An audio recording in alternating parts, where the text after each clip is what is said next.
Good morning. Pleasure to be here this morning. Beautiful New York City. To my right, Melissa DeRosa, Secretary to the Governor. To my left, Dr. Howard Zucker, Commissioner, New York State Department of Health. Let's talk about where we are today. On day 105 of the coronavirus crisis and day 20 of the aftermath of Mr. Floyd's murder. We're dealing with both situations. They're separate and they're important and critical in and of themselves. And then there's an intersection where the two issues run into each other. I'm pleased to report today that New York State has made great progress on both issues. We'll talk about them individually. On the civil unrest issue after Mr. Floyd's murder, I said from day one that I stand with the protesters. New York State is the progressive capital of the nation, and we pride ourselves on that, and we work to be that. And being the progressive capital means not just articulating progressive goals, right? If you really want to be the progressive capital, you have to lead with action that is progressive.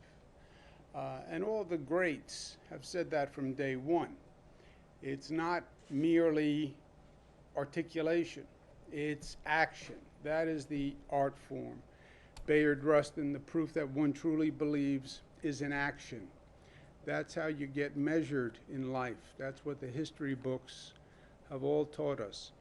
So New York is leading with real reform. The New York State Legislature came back last week and passed nation-leading legislation, transparency of disciplinary records, what we call here in New York 50A, laws banning chokeholds, institutionalized the Attorney General as a special prosecutor, false race-based 9/11 calls, and the New York State Police Reform and Reinvention Collaborative, which I signed an executive order to enact. Now, the New York State Police Reform and Reinvention Collaborative is a major step forward, and I believe it's a moment to turn the page on this entire issue. We've seen the protests, we've seen the demonstrations. The people of this nation have made their voice heard. They are outraged after Mr. Floyd's murder. The formula that works is demonstration, protest, make your case, then make change, legislation, institutionalize the point that you were making, and then reconciliation. Demonstration, legislation, reconciliation.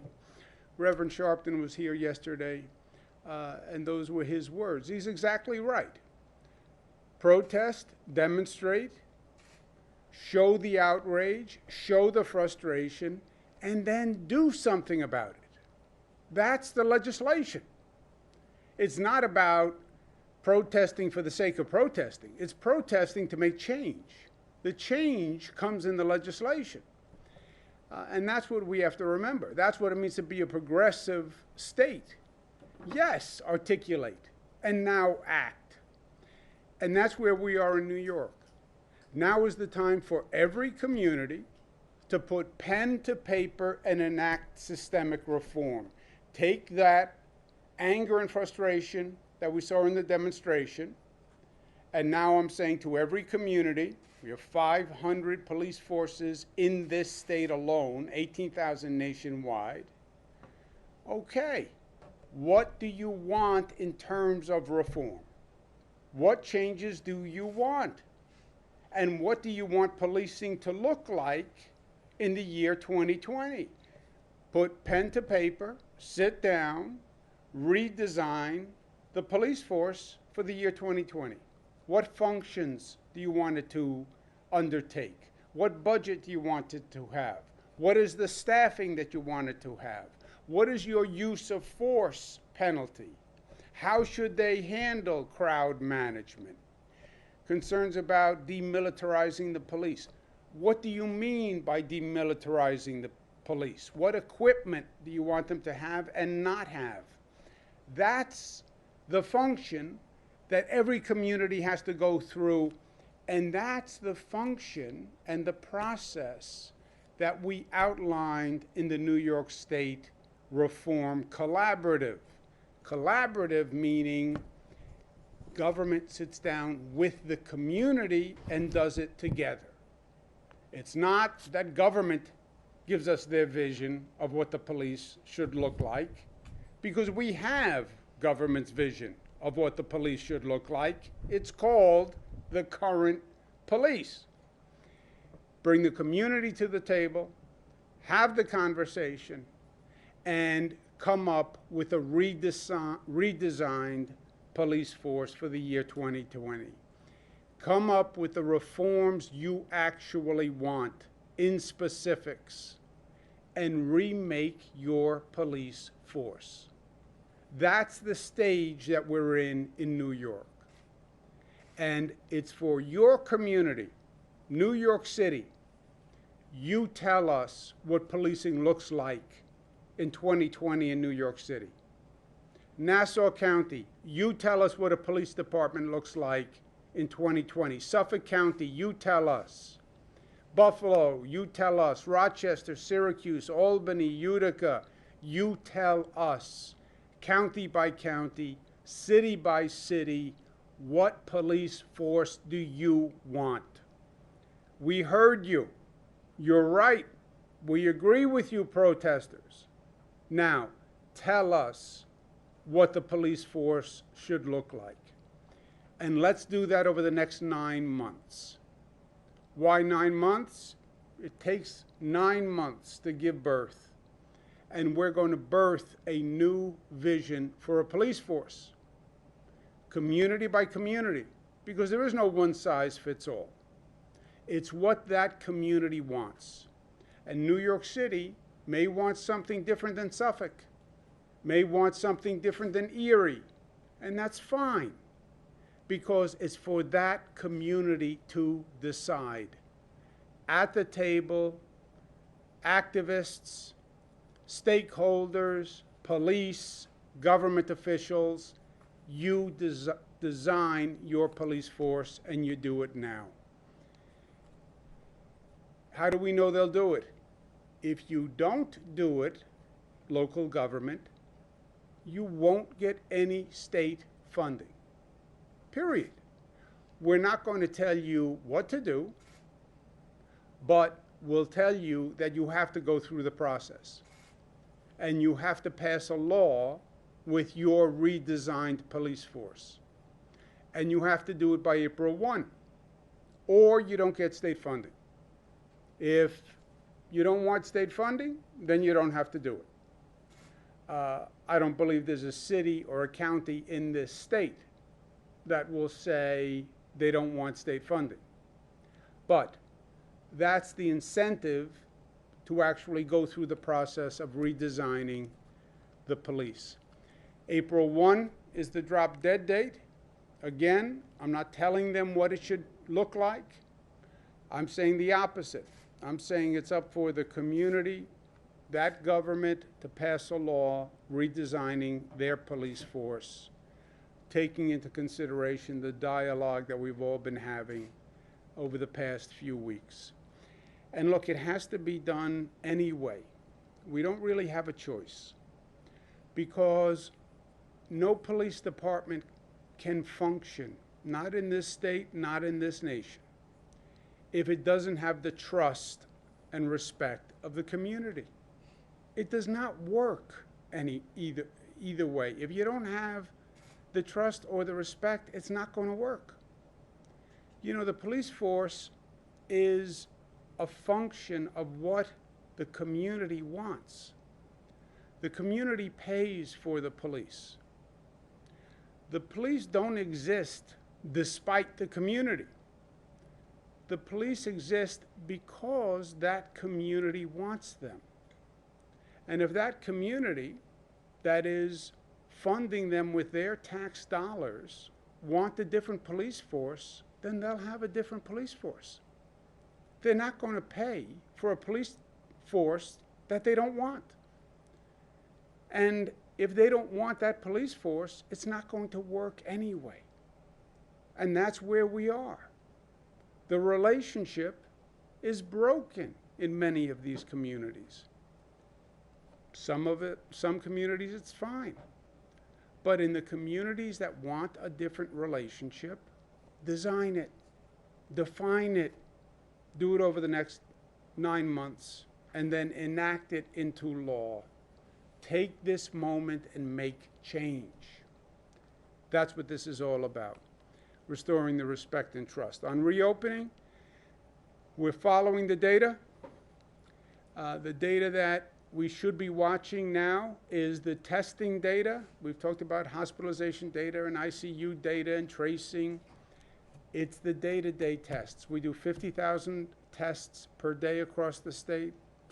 You know what the tests were yesterday, city by city, county by county.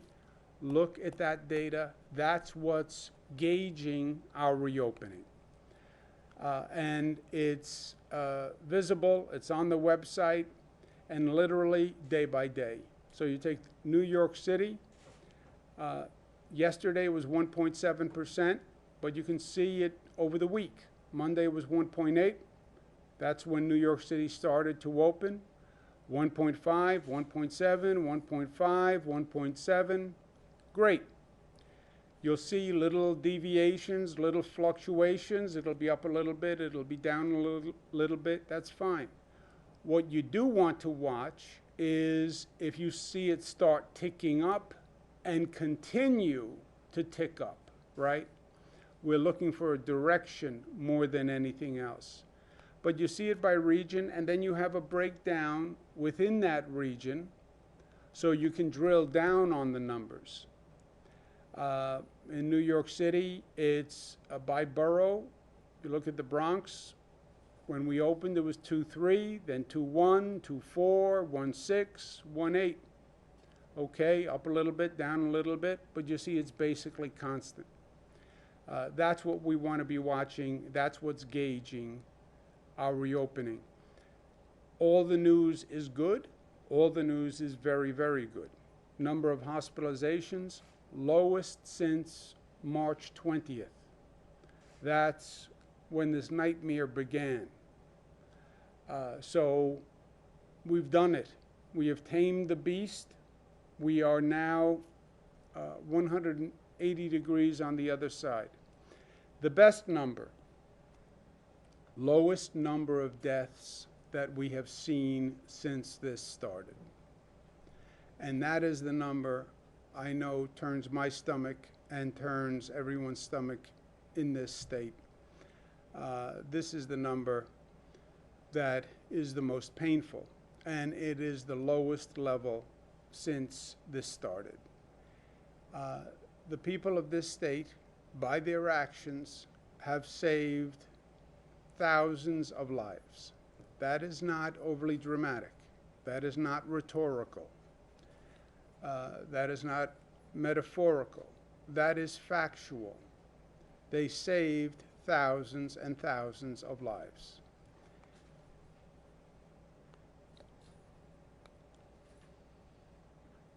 Moving forward, Western New York is expected to move to phase 3 on this Tuesday. Capital Region should move to phase 3 on Wednesday. But as usual, we have to stay smart, look around the nation, and look at what is going on. We're not in a vacuum. This virus spreads. As we learned the hard way, saw cases in California for weeks when this started before they came here. Look at the signs across the country. And the signs across the country are frightening. The COVID virus is increasing in just about half the states. Half the states, it's going up. You have 14 states that have seen a 25% increase in the past week. Think about that. This is a frightening time. We thought that we were past it. Well, the beast is rearing its ugly head Half the states are seeing an increase. 14 states, a 25% increase this past week. Be careful. Be careful. New York is the anomaly. New York is exactly the opposite. All the other states, virtually all the other states, reopened and saw the number go up, right? They all have the same chart. Reopening, and the number goes up. New York, we're coming down, we reopen, the number continues to drop. That is anomalous to the rest of the nation. Our infection rate, which is the key number, how fast the virus is spreading, our rate of transmission, that's the most important factor in all of this. How fast is the virus spreading? We were spreading at the highest rate in the nation when this started. We are now at the lowest rate in the nation. Think about that. You want to talk about a dramatic turnaround. New York was in the worst situation. Highest number of cases, fastest rate of transmission. 100 days later, either the lowest rate of transmission in the nation or one of the lowest rates of transmission in the nation. From the worst infection rate to the best. That's what New Yorkers accomplished. The most dramatic turnaround in the country. We're looking for comparisons. It may be one of the most dramatic turnarounds on the globe dealing with this COVID virus. But you can literally rank states by their rate of transmission. And this is an independent website. Has New York literally as the lowest rate of transmission in the United States of America, 0.77, which means it's under 1. 1 is the demarcation line for rate of transmission. Over 1, which means one person is infecting more than one other person, that's what they call outbreak. It means you've lost control of the virus. Under 1, you're containing the virus. We are 0.77, lowest rate of transmission in the United States. And that's all a function of what New Yorkers have done, nothing else. For local governments, I had the local governments on the telephone yesterday on what we call the regional control groups. The local governments have a vital role here, and they have to do it. The local governments have to enforce compliance. It's not popular, it's not fun. Everybody wants to be out, everybody wants to reopen, everybody wants freedom. I get it. Discipline matters. Local governments have to do their job. They have to enforce compliance. They have to study their local data. When they find those positive cases, they have to trace those cases back. Where are people getting the virus? Are they getting it at work? Are they getting it at a restaurant? Are they getting it on the street corner? Are they getting it at protests? That's the function for the local government. And when you see a cluster in that infection rate, the local governments have to attack it. I know it's tedious, but it's also very important. And I said to the local governments frankly yesterday, this is their job. And if they don't do their job, then they're going to have a really unpopular task, which is explaining to their local community why they have to slow or stop the reopening. You have some states that are now stopping the reopening. That is the last thing anybody wants to do, and that is totally counterproductive. So I said to the local governments, I say to them again, mayors, county executives, do your job, because that's what's controlling the spread of the virus, and you have to continue doing it. I say to the citizens of this state, who are the ones who accomplished the impossible, they are the ones who reduce that transmission rate. You have to stay smart, keep doing what we're doing, don't let up. Don't think, well, now we're reopening, everything is fine, the weather's better, everything is fine, I hear New York is doing well. It is, but only because of what you're doing. That's been the secret from day one. You stop doing what you're doing, you'll see those numbers turn.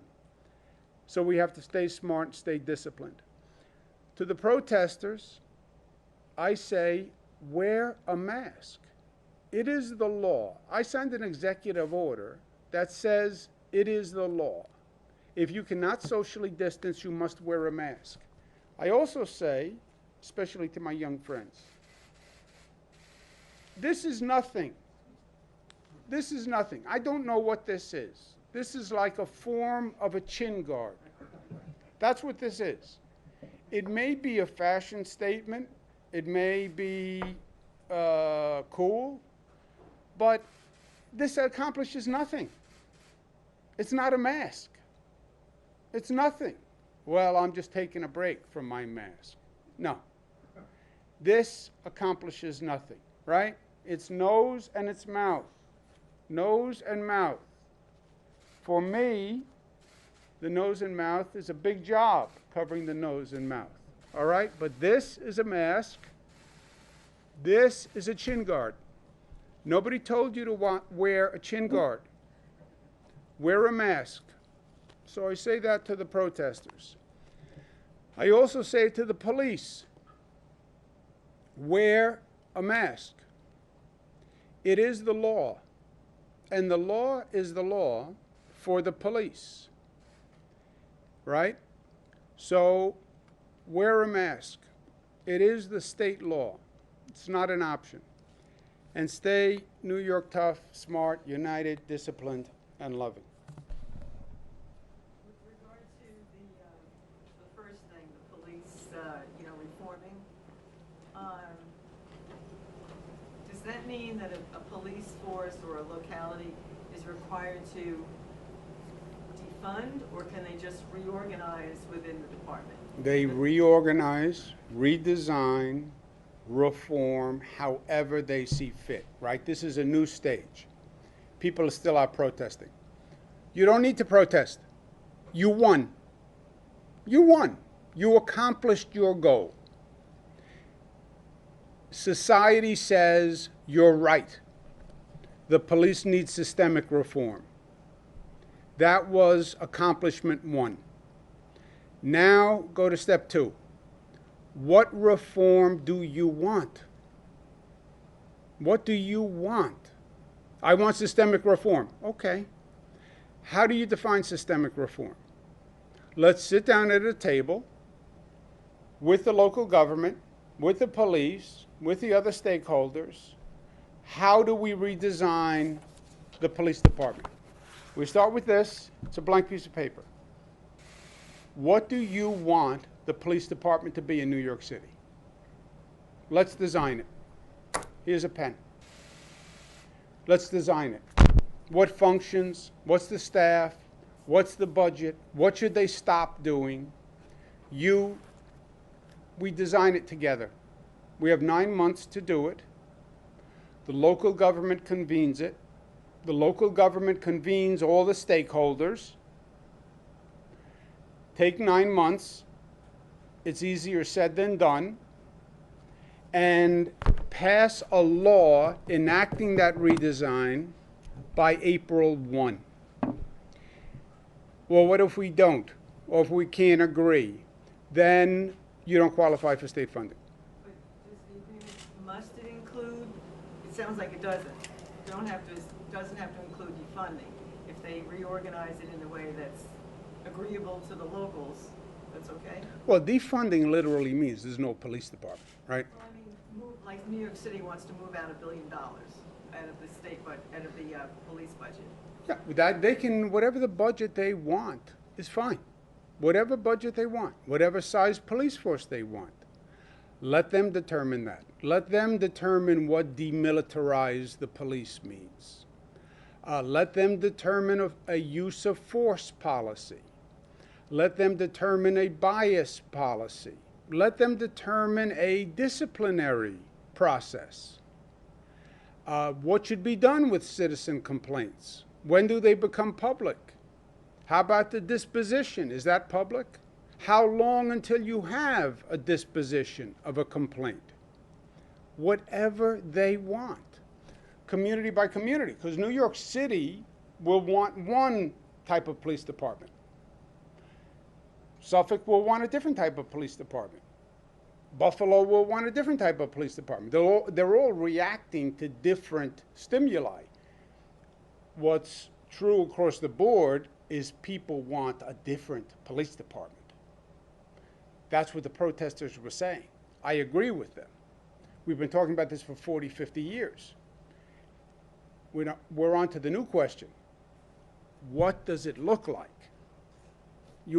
I heard you. You're right. We need systemic reform. Let's do it. Let's design the new police force. Governor, when you talk about withholding state funding, are you referring to specifically state funding for local law enforcement, which is just 1% of the NYPD's budget, or are you suggesting that education funding and other state aid for non-law City governments and criminal justice budgets. We want the local governments to do this. New York City has to pass the plan, right? They're going to have to pass a law by April 1 that redesigns the police force.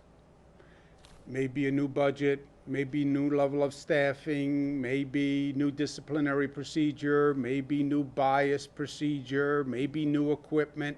Whatever it is, they decide. They redesign their police force. They pass a law for that by April 1. If they don't, which is also coincident with the state budget, as you know, if they don't pass the law, then that city, that police agency will be ineligible for funding. So you're saying then that all state aid to localities could potentially be withheld if a local government didn't enact some sort of police reforms? Theoretically, yes. It will, in any case, be a significant amount of funding. There are some funds that are vital for health and human services that we would fund directly. But yeah, it'll be a significant amount of funding to that locality. And look, it's relatively simple. You have 9 months to do it, and you need to bring the community to the table and design your police force. If everybody's happy with everything, then just pass a law that is your current police force. But, as we heard from the protesters, people are not happy. They want change. All right, then figure out what change you want, community by community. That's your new police force. That's your new law, and you have 9 months to do it. And just to follow up, Governor, sorry, if there's I believe at least 7, 8 bills that already have passed the state legislature. Are you saying that local governments, would you sign those bills? And if not, do you think I'll sign. I have to review them, but you'll always have state laws governing police. A city is a creature of state government. The state created city governments.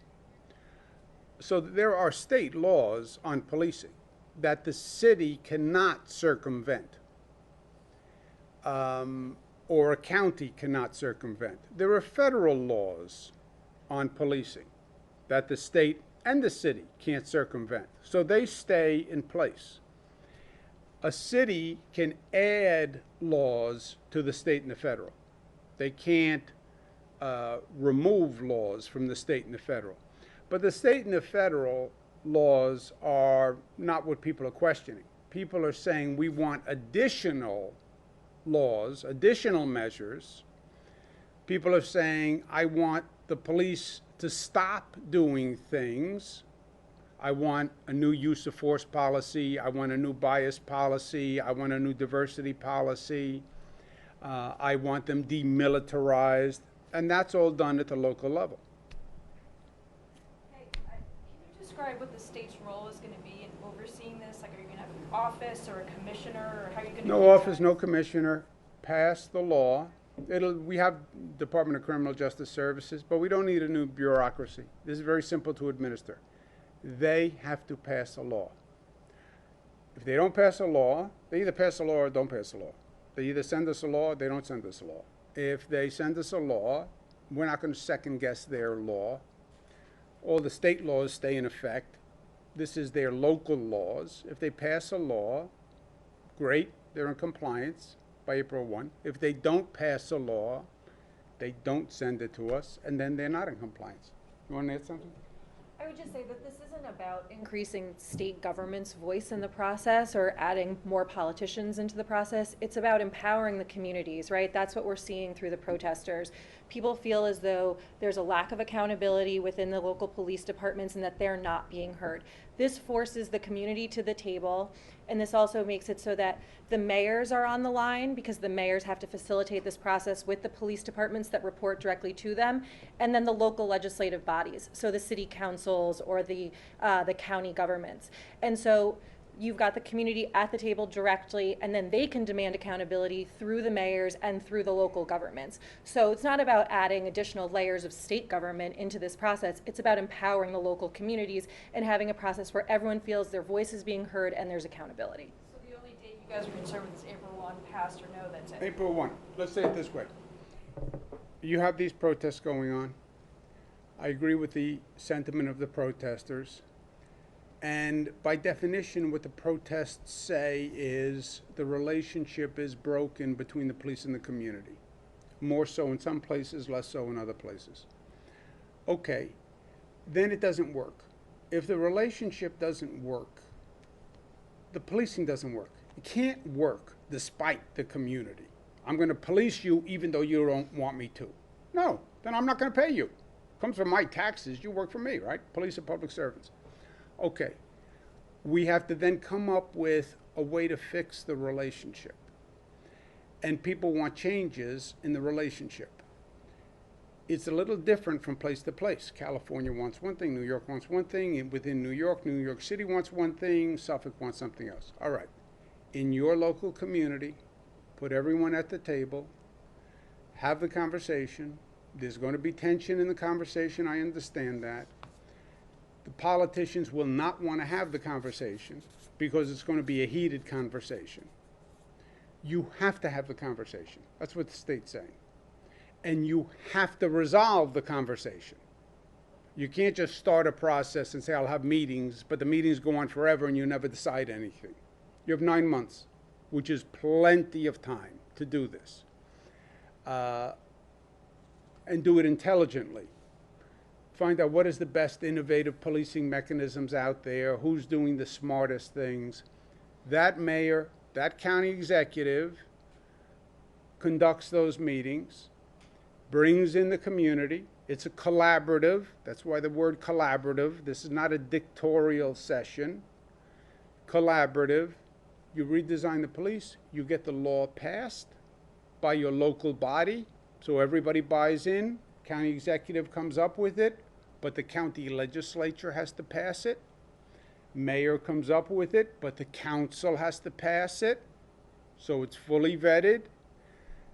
Whatever plan the locality comes up with is fine, is accepted. I'm not going to tell New York City what kind of police force they should have. I'm not going to tell Suffolk what kind of police force they should have. It's the local taxpayer who's paying for that. It's the New York City taxpayer who's paying for the New York City police. It's the Suffolk County taxpayer who's paying for the Suffolk County police. It's whatever police you want. They work for you. You're paying them. They come up with a design of a police force. They do it by April 1, fine. They haven't resolved it by April 1. You have to resolve it by April 1, because this is a very bad situation we're in. You need public safety in society. And when you have this tension between the police and the community, this is a bad place for everyone, and it has to be resolved. And it has to be resolved by April 1. How will this apply to state troopers? State troopers are going through their own process. There's no municipality involved. Obviously, they're statewide, but that we will do ourselves. Let's take one more, please. On the reopening, there was a protest yesterday in Williamsburg. They want the sleepaway camps upstate open, the day camps. Can you address that? Yes, sleepaway camps, look, all of this is a balance, right? Everybody wants to do everything. I want to do everything. So it's a balance of the health risk versus the activity. How many people are in a gathering? What do we do in a restaurant? What do we do in a pool? What do we do at a beach? It's always a balance. Summer camps, we have studied with a great deal of diligence because it involves children, and there are certain new developments with children. We open day camps. That's one level of risk. Sleepaway camps are a much higher level of risk. And after much study and debate and research, our advice in New York State by our health commissioner is the risk is too great to open the summer camps. But Dr. Zucker's here with us, and I'll let him expand. I know there's been an incredible amount of emotions about this, and as the governor said, we've had to make a lot of tough decisions about the pandemic, with this pandemic. And I have to tell you, this has been one of the tougher decisions, that I've had to make about, or pass the message on, pass the advice on. But we've always made decisions based on facts and science on these issues. And I've looked at this from the role as the commissioner. I've looked at it as a role as a pediatrician. I've looked at this as from my role as a father or being a father, and also actually as being someone who has very fond memories of sleepaway camp and in the Catskills, and I understand where people are coming from this. But we have to go back and look at this from the facts. And the facts are that this is a congregate setting. There are many children who are together in a bunk. They're sleeping together in the same area, close by. They are eating in the same common area. They are using a shared bathroom. So social distancing in this situation is just not possible. So what will happen is that the virus will get into one of these camps and it will spread. And someone will say to you, well, how do you know? So it goes back to history, goes back to facts. What we have seen over the course of time is that we've had H1N1, which was a virus back years ago, and it got into a camp, many camps. There were 50 outbreaks of that. That resulted in 1,600 cases of H1N1. We had a mumps outbreak once, one person, 120 cases, and from those 120 cases, we could track 3,500 people who got mumps in multiple states in the area, because people from camps, sleepaway camps, often come from different areas. So we look at this from the basis of facts.